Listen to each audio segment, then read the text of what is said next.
कवन नगरिया बजवा बाजऊ हरदिया तोरा लागोगे।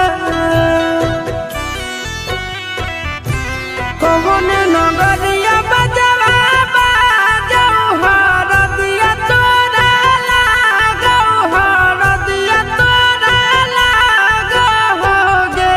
जानूगे सुनी के कर जाए हमर फाटो हो दरदिया कोई नहीं बाटो होगे। जानूगे सुनी के कर जाए हमर फाटो हो दरदिया कोई नहीं बाटो होगे। पूर्व नगरिया बजवा बाजऊ हरदिया हमारा लागो, हरदिया हमारा लागो हो रे। सोना रे घरवा के लोग बहई मनवा मड़वा बैठी डाटो हो रे। सोना रे घरवा के लोग बहई मनवा मड़वा बैठी डाटो हो रे।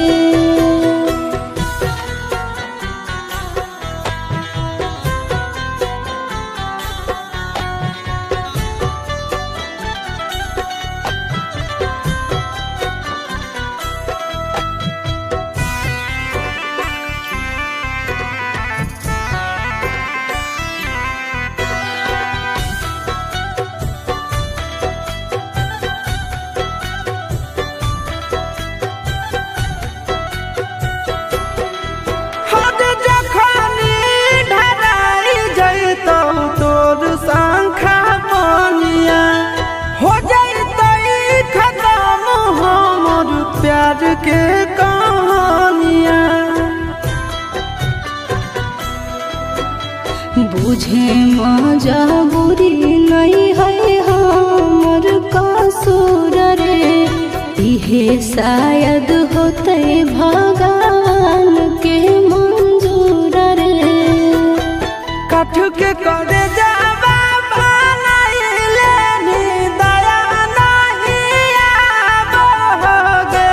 जानूगे सुनी के करे जा हमर फाटो हो दरदिया कोई नहीं बाटो होगे। जानूगे सुनी के करे जा हमर फाटो हो दरदिया कोई नहीं बाटो होगे।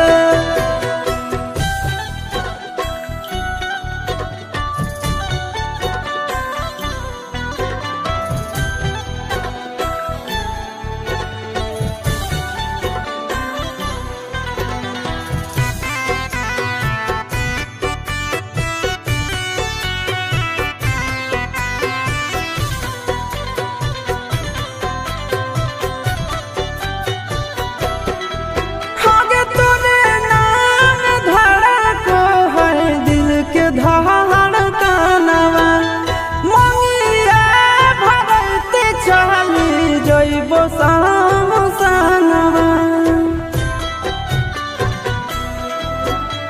के कर दिए दोसई है किस्मत के खेला। भूल जाई है आशीष नंदन अमन आल बेला।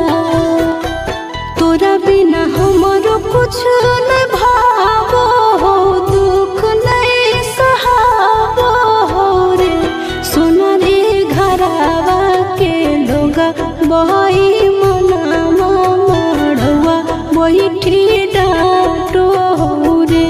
जानूगे सुनी के करे जा हमर फाटो हो दरदिया कोई